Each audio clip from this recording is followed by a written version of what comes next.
सम्माननीय अध्यक्ष महोदयको अनुमतिले पेगुम सम्मत 2081 असार 19 गते बुधबार राष्ट्रिय सभाको विनियोजन विधेयक माथिको छलफलमा सहभागी भई श्रम, रोजगार तथा सामाजिक सुरक्षा मन्त्रालयका विषयमा धारणा व्यक्त गर्नुभएका माननीय ज्यूहरू माननीय श्री झक्कु प्रसाद सुवेदी, माननीय श्री भगवती नेउपाने, माननीय श्री गोपी बहादुर सार्की आछामी, माननीय श्री सुमित्रा बिसी, माननीय श्री मनरूपा शर्मा र माननीय श्री विष्णु बहादुर विश्वकर्मा लगायत मान्यज्यूहरूलाई धन्यवाद दिन चाहन्छु। विनियोजन विधेयक 2081 का सम्बन्धमा संघीय संसदको राष्ट्रिय सभा बैठकमा मन्त्रालयगत विनियोजन शीर्षक अन्तर्गत भएको छलफलको क्रममा श्रम, रोजगार तथा सामाजिक सुरक्षा मन्त्रालयको वार्षिक विकास कार्यक्रम तथा बजेटका सम्बन्धमा माननीय सदस्यहरूबाट पेश भएका प्रस्ताव र उठान भएका विषयवस्तुहरू म एकचोटि जानकारी गराउन चाहन्छु।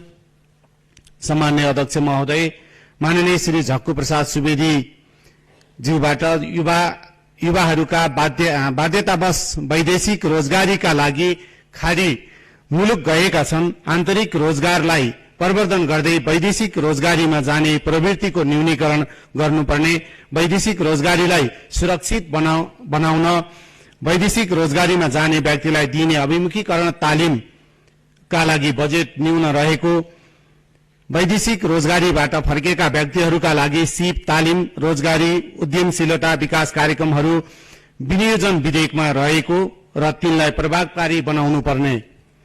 त्यसैगरी माननीय भगवती नेउपानेबाट वैदेशिक रोजगारीबाट फर्केका व्यक्तिहरूलाई उत्पादनशील काममा लगाउने योजना कार्यान्वयन गर्नुपर्ने। त्यसैगरी माननीय श्री गोपी बहादुर सार्की आछामीबाट 7वटै प्रदेशमा सम्पन्न भएको श्रमदान रोजगार मेलाबारे सबै पक्षबाट सकारात्मक पृष्ठपोषण प्राप्त भएको, वैदेशिक रोजगारीमा जानु पूर्व आवश्यक पर्ने सिप विकास तालिमको प्रबन्ध सम्बन्धी विकास सकारात्मक रहेको, वैदेशिक रोजगारीबाट फर्केका व्यक्तिहरूको ज्ञान सिप र पुँजी उत्पादनशील क्षेत्रमा लगानी गरी उत्पादन वृद्धि र रोजगारी सिर्जना मार्फत राष्ट्रिय पुँजी अभिवृद्धि गर्ने कार्यक्रम राम्रो रहेको लगायत सुझाव दिनुभएको छ। त्यसैगरी माननीय श्री सुमित्रा बिसीबाट श्रमिकहरूले विदेशिनु पर्दा आवश्यक कागजात बनाउन झमेला बेहोर्नु परेको, स्वास्थ्य परीक्षण राजधानीका निश्चित संस्थाहरूबाट गर्नुपर्ने अवस्था विद्यमान रहेको, योग्यता र सिप अनुसार नेपालमै रोजगारीको अवसर सिर्जना गर्नुपर्ने, वैदेशिक रोजगारीका प्रक्रियाहरूमा सरलीकरण गर्नुपर्ने। त्यसैगरी माननीय श्री मनरूपा शर्माद्वारा स्वदेशमै युवाहरू रोक्ने तर्फ सरकारको ध्यान जानुपर्ने, विदेशबाट फर्किएका व्यक्तिहरूका लागि सञ्चालित कार्यक्रमहरूको प्रभावकारी कार्यान्वयन गर्नुपर्ने। त्यसैगरी माननीय श्री विष्णु बहादुर विश्वकर्माबाट वैदेशिक रोजगारीमा जानेहरूको संख्या अधिक रहेको र यसमा अवसर र चुनौती दुवै रहेका वैदेशिक रोजगारीबाट फर्किएका व्यक्तिहरूका लागि रिटर्नी उद्यमशीलता विकास सम्बन्धी कार्यक्रमहरू रहेको लगायत उहाँहरूले सुझाव र केही आफ्ना जिज्ञासाहरू प्रश्नहरू राख्नु भएको देखिन्छ। सम्माननीय अध्यक्ष महोदय, अब म समष्टि रूपमा मान्यज्यूहरूबाट राखिएको प्रश्न दिनुभएको सुझावमाथि आफ्नो मन्त्रालयको तर्फबाट केही धारणाहरू राख्न चाहन्छु। सम्माननीय अध्यक्ष महोदय, विनियोजन विधेयक 2081 को विभिन्न शीर्षकहरूमाथि भएको छलफलका क्रममा श्रम, रोजगार तथा सामाजिक सुरक्षा मन्त्रालय अन्तर्गतका शीर्षकहरूमाथि मान्यज्यूहरूबाट यस सम्मानित सदनमा महत्वपूर्ण विषयहरू उठान भएकोमा हार्दिक धन्यवाद व्यक्त गर्दछु। मान्यज्यूहरूको यस मन्त्रालयका सम्बन्धमा प्रश्नभन्दा सम्पादित कार्यका विषयमा सकारात्मक समर्थन पाएको महसुस गरेको छु। आगामी दिनका कार्यक्रमहरूको प्रभावकारिताका लागि माननीयज्यूहरूले दिनुभएका सुझावहरूको मुख्यतः आन्तरिक रोजगारी, वैदेशिक रोजगारी, श्रम सम्बन्ध, योगदानमा आधारित सामाजिक सुरक्षा, सिप विकास र सेवा प्रवाहका सन्दर्भमा मलाई राम्रो कार्य सम्पादनका लागि मार्गदर्शन गर्नेछन्। नेपाली युवाहरू रोजगारीका लागि बाध्यात्मक रूपले विदेशिनु पर्ने अवस्थालाई अन्त्य गर्न देशभित्रै मर्यादित काम तथा उत्पादनशील रोजगारी पाउने वातावरण सुनिश्चित गर्ने प्रमुख उद्देश्यका साथ तीनै तहका सरकार एवं निजी क्षेत्र र सरोकारवालाहरूको सक्रिय सहभागितामा मिति 2081 जेठ 17 गते सम्माननीय प्रधानमन्त्रीज्यूबाट कोशी प्रदेशमा उद्घाटन भई जेठ 30 गते बागमती प्रदेशमा समापन भई श्रमदान रोजगार मेलाको पहिलो सत्र सातवटै प्रदेशमा सम्पन्न भएको छ। सिप विकास, उद्यमशीलता, आप्रवासन सेवा, रोजगार सेवा लगायत सबै प्रकारका श्रम तथा रोजगार सेवाहरू स्थानीय तहमा रहेको रोजगार सेवा केन्द्रबाट एकद्वार र एकीकृत रूपमा प्रदान गर्न एकीकृत श्रम तथा रोजगार सेवा सञ्चालन र व्यवस्थापन कार्यविधि 2080 स्वीकृत गरी स्थानीय तहबाट नै श्रम र रोजगार सम्बन्धी सेवाहरू एकीकृत रूपमा प्रवाह भइरहेको छ। वैदेशिक रोजगार ऐन 2064 को दफा 33 को ग र 39 को ङ बमोजिम नेपाली नागरिकहरूले वैदेशिक रोजगारीको क्रममा आर्जन गरेको सिप, पुँजी, प्रविधि, ज्ञान र अनुभवको उपयोग गर्दै उद्यमशीलता प्रवर्धन मार्फत उत्पादनशील रोजगारी र स्वरोजगार सिर्जना गर्नको लागि विभिन्न दात्री निकायहरूको सहयोगमा वैदेशिक रोजगारीबाट फर्किएका श्रमिकको पुनः एकीकरण सम्बन्धी परियोजनाहरू कार्यान्वयन भइरहेको छ। स्वदेशमै रोजगारी सिर्जना गर्ने उद्देश्यले प्रधानमन्त्री रोजगार कार्यक्रम, युवा रोजगारीका लागि रूपान्तरण पहल परियोजना, रोजगार प्रवर्धन कार्यक्रम जस्ता विविध कार्यक्रमहरू संघ, प्रदेश र स्थानीय तहको सहकार्यमा सञ्चालनमा रहेका छन्। वैदेशिक रोजगारीबाट फर्किएका नागरिकहरूको ज्ञान, सिप र पुँजीलाई स्वदेशमा उपयोग गर्ने गरी रिटर्नी उद्यमशीलता कार्यक्रम सञ्चालन गर्ने तयारी भइरहेको छ।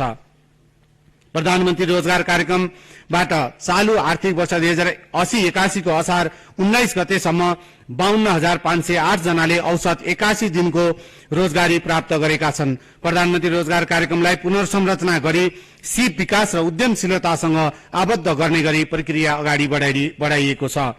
श्रम बजारमा उपलब्ध रोजगारीका अवसर र रोजगारी खोजिरहेका श्रमिकहरूबीच तादम्यता कायम गर्न रोजगार बैंकको रूपमा कार्य गर्न राष्ट्रिय रोजगार व्यवस्थापन सूचना प्रणाली निर्माण गर्ने प्रक्रिया अगाडि बढाइएको छ। वैदेशिक रोजगारीबाट फर्की नेपालमा उद्यम गरेका उद्यमीहरूलाई राष्ट्रिय पुरस्कार वितरण गर्ने कार्य नियमित रूपमा सञ्चालन भइरहेको छ।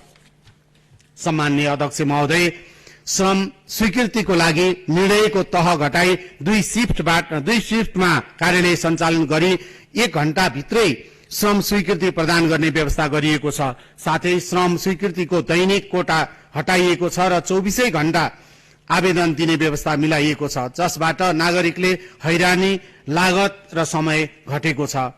वैदेशिक रोजगारीमा जानु पूर्व श्रम स्वीकृति लिनका लागि आवश्यक पूर्व प्रस्थान अभिमुखीकरण तालिम PDOT लाई क्रमशः निशुल्क र यथाशक्य न्यूनतम शुल्कमा गर्ने गरी अध्ययन र आवश्यक गृह कार्य भइरहेको छ।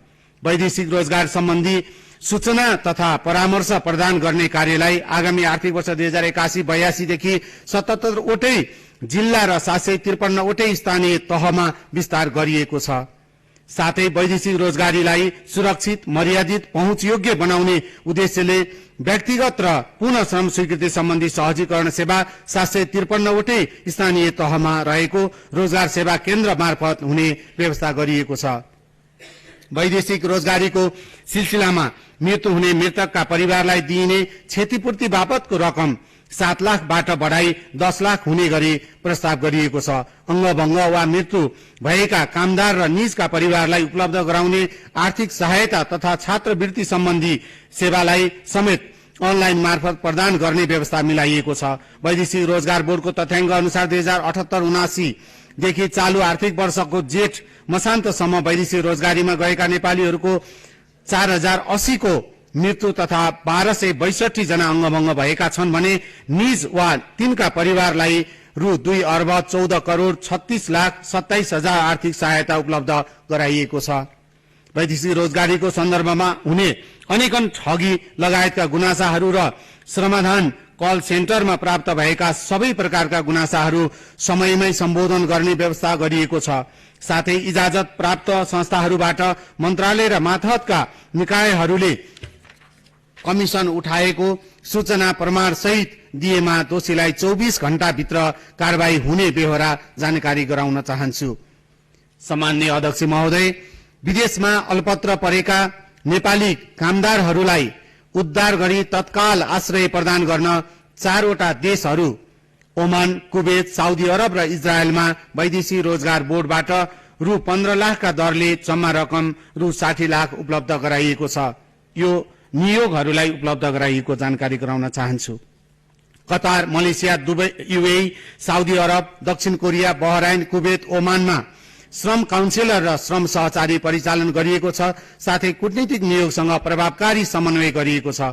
श्रमिकहरूको हक हितलाई ध्यानमा राखी नयाँ श्रम गन्तव्य मुलुकको खोजी र श्रम सम्झौताको नवीकरण गर्ने कार्यलाई अगाडि बढाइएको छ। सोही अनुरूप जर्मनी र रोमानियासँग नयाँ श्रम सम्झौता भएको छ। आगामी आर्थिक वर्ष 2081-82 को बजेट वक्तव्यमा प्रमुख श्रम गन्तव्य मुलुकहरूसँग द्विपक्षीय सम्झौता गरिने विषय समेत उल्लेख भएको सोको गृह कार्य आरम्भ भएको छ।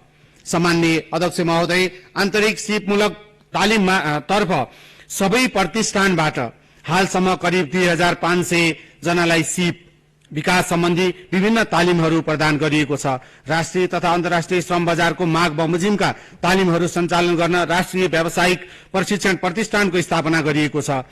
प्रदेश सरकार समेतको साझेदारी र गन्तव्य मुलुकहरूको सहयोगमा प्रदेश स्तरमा आवासीय सुविधा सहितको आधुनिक प्रशिक्षण केन्द्र स्थापनाको प्रक्रिया अगाडि बढाइएको छ। सामाजिक सुरक्षाको दायरा विस्तार गर्दै वैदेशिक रोजगारीमा रहेका नागरिक र विदेशमा स्वरोजगारमा रहेका नागरिक, स्वदेशमै स्वरोजगारमा रहेका नागरिक, औपचारिक र अनौपचारिक क्षेत्रमा कार्यरत श्रमिक गरी हालसम्म 14,67,336 व्यक्ति योगदानमा आधारित सामाजिक सुरक्षा कोषमा सूचीकृत भएका छन्। 2081 जेठ 17 गतेदेखि स्वरोजगार, अनौपचारिक क्षेत्र तथा वैदेशिक रोजगारीमा जाने योगदानकर्ता र निजका परिवारले पनि सामाजिक सुरक्षा कोष अन्तर्गतको औषधि उपचार सुविधा प्राप्त गर्ने व्यवस्था लागू भएको र यसअघि कम्तीमा 9 महिना योगदान गरेका योगदानकर्तालाई मात्र उक्त सुविधा दिने व्यवस्था भएकोमा अबदेखि 3 महिना मात्र योगदान भए पनि माथि उल्लेखित सुविधा पाउने व्यवस्था गरिएको छ। साथै योगदानकर्ताले दुर्घटना उपचार खर्च बापत रु 1 लाख प्राप्त गर्ने व्यवस्था रहेकोमा उक्त रकम वृद्धि गरी रु 7 लाख प्राप्त गर्ने व्यवस्था गरिएको छ। सम्माननीय अध्यक्ष महोदय, वैदेशिक रोजगारीलाई प्रभावकारी बनाउन श्रम इजाजत प्राप्त कम्पनी, वैदेशिक रोजगार विभाग, वैदेशिक रोजगार बोर्ड, श्रम तथा रोजगार कार्यालयहरूबाट प्रवाह हुने सेवालाई भरपर्दो र व्यवस्थित बनाउन सेवा प्रवाहसँग सम्बन्धित कार्यमा प्रविधिलाई पूर्ण रूपमा उपयोग गर्ने नीति लिएको छ। वैदेशिक रोजगारीमा गएका कामदारहरूलाई कार्यस्थलमा आइपर्ने स्वास्थ्य सम्बन्धी समस्याहरूका सम्बन्धमा परामर्श उपलब्ध गराउनका लागि टेलिमेडिसिन सेवा सञ्चालन गरिएको छ। वैदेशिक रोजगारीसँग सम्बन्धित मुद्दा र उजुरीको फर्स्योट गर्ने कार्ययोजना तयार गरी सोही बमोजिम अनुगमन कार्यलाई तीव्रता दिएको छ। मन्त्रालयले दीर्घकालीन रूपमा आन्तरिक रोजगारी, स्वरोजगारी, उद्यमशीलता र उत्पादन प्रोत्साहन गर्ने तथा अल्पकालमा श्रम गन्तव्यको स्थानान्तरण मार्फत वैदेशिक रोजगारीलाई थप सुरक्षित, व्यवस्थित र उपलब्धिमूलक बनाउने गरी नीति तथा कार्यक्रम अघि बढाइएको छ। आगामी आर्थिक वर्ष 2081-82 को बजेट तथा कार्यक्रम कार्यान्वयनबाट मुलुकभित्र रोजगारी प्रवर्धन र असल श्रम सम्बन्ध विकास गर्दै थप उत्पादनशील रोजगारीका अवसरहरू सृजना गर्ने, श्रमिकको हक हित एवं पेशागत सुरक्षा प्रदान गर्ने, मर्यादित कार्य वातावरण बनाउने, योगदानमा आधारित सामाजिक सुरक्षाको प्रभावकारी कार्यान्वयन गर्ने, वैदेशिक रोजगारीलाई थप सुरक्षित, मर्यादित र व्यवस्थित बनाउने तथा सिपयुक्त जनशक्तिको विकास गरी रोजगारी र स्वरोजगारी प्रवर्धन गर्दै उत्पादन र उत्पादकत्व अभिवृद्धि गर्ने काममा मन्त्रालयको ध्यान केन्द्रित भएको छ।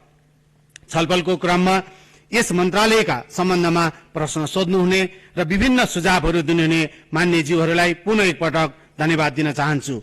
अन्तमा सम्माननीय अध्यक्ष महोदय, मैले श्रम मन्त्रालय सम्हालिसके पछाडि नेपालमा हाल सञ्चालनमा रहेका सबै व्यवसायी साथीहरूसँग, निजी क्षेत्रसँग र विभिन्न समस्यामा परेका नागरिकहरूको विभिन्न छलफल र त्यसका हामीलाई प्राप्त सूचनाहरूको आधारमा आगामी वर्षदेखि लागू हुने गरी विदेश जाँदाखेरि बैंकले बिना धितो ऋण उपलब्ध गराउने र विदेश जाँदाखेरि व्यवसायीहरूलाई तिर्नुपर्ने सेवा शुल्क पनि न्यूनतम सेवा शुल्क हामीले चाहिँ निर्णय गराएर जुन अहिले बजारमा हरेक वर्ष करिब 2 खर्ब 1 अर्ब भन्दा बढी श्रम रोजगार तथा सामाजिक सुरक्षा मन्त्री डोल प्रसाद अर्यालले दिनुभएको जवाफका सम्बन्धमा स्पष्टीकरण माग गर्न चाहनुहुने मान्य सदस्यहरूलाई समय उपलब्ध गराउँछु।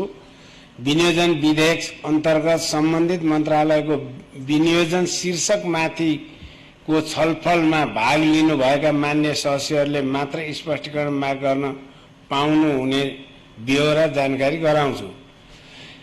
स्पष्टीकरण माग गर्न चाहनुहुने प्रत्येक मान्य सदस्यलाई 1 मिनेटको समय निर्धारण गरेको छु।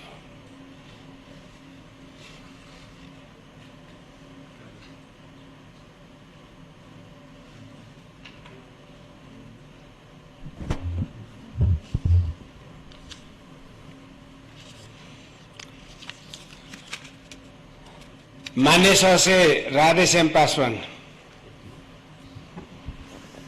सामान्य अध्यक्षज्यू, मन्त्रीज्यूले राखेका विषयहरूमा मैले राखेको प्रश्नको अलि जवाब आएन। त्यसकारणले तलबहरू बढी हुन्छ र हाम्रो देशबाट जाने युवाहरूको तलब कम छ, यसलाई पनि कसरी व्यवस्थित तलबहरू बढी हुन्छ र हाम्रो देशबाट जाने युवाहरूको तलब कम छ, यसलाई पनि कसरी व्यवस्थित गर्ने हो भन्ने मेरो जिज्ञासा हो। धन्यवाद।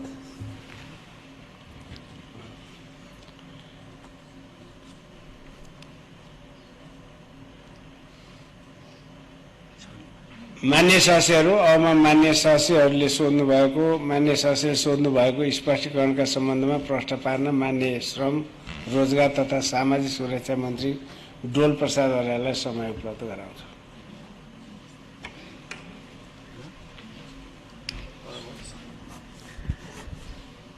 सम्मान्य अध्यक्ष महोदय, मान्य सदस्यज्यूको प्रश्नमा जवाब छुटेकोमा क्षमा प्रार्थी छु। यहाँले अहिले गर्नुभएको प्रश्न र विगतमा पनि त्यही गर्नुभएको थियो होला भन्ने आशा गर्दै यहाँको जिज्ञासाको जवाब दिन कोसिस गर्नेछु। नेपालबाट विदेशिने तमाम नागरिकहरू, मैले अघि पनि अलिकति अन्तिममा भनेको थिएँ, यसलाई हामीले सूक्ष्म तरिकाले अध्ययन गर्यौं। मेरो करिब 124 दिन यसपटकको मन्त्रालय बस्दै गर्दा मैले यसमा धेरै नै अध्ययन र एउटा निर्णय गर्ने तयारीमा फाइल पनि अगाडि बढेको अवस्था छ। मैले अघि एउटा डाटा भनेको थिएँ, 2 खर्ब 1 अर्ब 60 करोड रुपियाँ चाहिँ हरेक वर्ष गैर ब्याङ्किङ च्यानलमा नेपालमा उठिरहेको, म्यान पावर व्यवसायीहरूले उठाइरहेको नेपाली नागरिकहरूसँग जो विदेश जाँदै हुनुहुन्छ उहाँहरूसँग भन्ने एउटा डाटा तथ्याङ्कमा नै हामीले काम गरिरहेका छौं। त्यसकारणले यो भनेको यहाँले बुझ्नु भएकै कुरा हो। नेपाल सरकारले 10,000 रुपियाँ वा फ्री टिकट फ्री भिसा वा 10,000 रुपियाँ सेवा शुल्क लिएर विदेश पठाउन पाउने जुन निर्णय गर्यो, त्यो निर्णय गर्दा कति दूरगामी अध्ययन गरेर त्यो निर्णय गरियो, त्यो विषयमा म बहस गर्न चाहदिनँ। तर जुन निर्णयले गर्दा अझ व्यवसायीहरूलाई आफूले रकमहरू असुल्ने, बीचमा बिचौलियाहरूले रकमहरू असुल्ने, तर नागरिकहरू विदेश गइसक्दा जाँदै गर्दाखेरि 10,000 रुपियाँको मात्रै उहाँहरूलाई रिसिभ दिने र दुःख पाएर अथवा विविध कारणले विदेश फर्कनु पर्यो भने उहाँहरूले त्यो 10,000 भन्दा बढी उजुरी पाजुर गरेर प्राप्त गर्न नसक्ने कानुनी अवस्था। त्यसकारणले यो एउटा चाहिँ जटिल र अत्यन्तै यो दर्दनाक अवस्था हामीले अध्ययन गरिसके पछाडि हामीले त्यसैका आधारमा मैले अघि पनि भने कोही पनि नेपाली नागरिक बाध्यतावश विदेश जानुपर्छ र उहाँसँग रकम छैन भने मिटर ब्याज, सहकारी अथवा चोके ब्याज अथवा कहीँ आफ्ना जायज यथा बेचेर विदेश जान नपरोस् भनेर जानु नै पर्दा पनि थोरै रकम तिरेर जानुपर्ने वातावरण बनाउनु पर्छ भनेर यसलाई अत्यन्तै राम्रो अध्ययन गरेर हामीले सेवा शुल्कको विषयमा छलफल गरिरहेको र जसले गर्दा नेपाल सरकारलाई अरबौं रुपियाँ कर प्राप्त हुने र व्यवसायीहरूले पनि वैध रूपमा आम्दानी गर्ने र नेपाली नागरिकहरू नठगिने भनेर यसमा तयारी गरिएको छ। जसले यो हामीलाई जानकारी छ। मैले त एभरेजमा मैले करिब एकजना नेपाली नागरिकसँग 3 लाख भन्दा बढी पैसा उठाएको भनेर हामीले यो एभरेजमा निकालेरै यसमा हामीले काम गरिरहेको हुनाले मलाई आशा छ छिट्टै यो एउटा व्यवस्थित र मर्यादित हुनेछ भन्ने मलाई आशा छ। यहाँले बुझ्नु भएको र हामी समाजले सबैले बुझिरहेको अवस्था नै यहाँले चाहिँ जानकारी गराउनु भएको भन्ने मलाई लाग्छ। र अर्को यहाँले विदेशमा नेपालीहरूले चाहिँ किन कम सेवा सुविधा अथवा स्यालेरी पाउँछन्, किन अरू देशकोले त्यही विदेशमा चाहिँ अरू देशबाट पनि विदेशीहरू गएका छन् तर हामीले चाहिँ कम पाउने, अरूले किन बढी पाउने भन्दै गर्दा मसँग यहाँ अनुमति नै भएन र मसँग सम्भावना छैन, नत्र म ग्राफमा एउटा लेखेर देखाउन चाहन्थेँ। यो चाहिँ हजुरको के छ भने मैले अघि मेरो आफ्नो जवाफ दिने क्रममा पनि सिपमूलक कुरालाई हामी ट्रेनिङलाई चाहिँ प्रायोरिटीमा राख्नुपर्छ र हामी तालिमहरूलाई चाहिँ बढावा दिनुपर्छ भनेको अर्थ चाहिँ नेपाली नागरिकहरू र अरू देशको नागरिकहरू विदेश जाँदाखेरि हामी चाहिँ केही पनि नसिकिकन एकदमै विदेश जाने, हामी फलानो देश जाने भनेपछि त्यो देश जाने मात्रै बुझेर गयौं। तर अरू देशको नागरिकहरू चाहिँ केही न केही सिकेर जानुभयो, केही न केही जानेर जानुभयो। सुरुमा जाँदाखेरि सबै एउटै लाइनमा हुनुहुन्छ तर 3 महिनापछि अरू देशको नागरिकहरू चाहिँ सुपरभाइजर हुँदै म्यानेजर हुँदै अगाडि बढ्नुहुन्छ तर नेपाली नागरिकहरू चाहिँ त्यही तलको लाइनमा बसिरहनु भयो किनभने उहाँसँग कुनै पनि अनुभवहरू भएन। त्यसकारणले यो चाहिँ जटिल अध्ययनले देखाएको चाहिँ यो भएको कारणले मैले अघि पनि भने हाम्रो प्रशिक्षण प्रतिष्ठान जुन बनेको छ यसले चाहिँ अब देशैभरि सिप सिकाउनु पर्यो, तालिमहरू दिनु पर्यो, जसले गर्दाखेरि विदेश जानु अगाडि केही तालिम लिएर जान सकियो भने यहाँले बुझ्नु भएको जस्तो अब नेपाली नागरिकले पनि अरू देशका नागरिकहरूले जस्तै राम्रो सेवा सुविधा र स्यालेरीहरू पाउनु हुनेछ भन्ने त्यसमा हामीले अध्ययन गरिरहेका छौँ र आउने दिनमा त्यो गर्न सकिन्छ भन्ने मलाई लाग्छ र नेपाली नागरिकहरूले अरू देशका नागरिकहरूले जस्तै सम्मानजनक तरिकाबाट त्यही लेभलको सेवा सुविधा पाउनुहुनेछ भन्ने मेरो आशा छ। हस्, धन्यवाद, नमस्कार।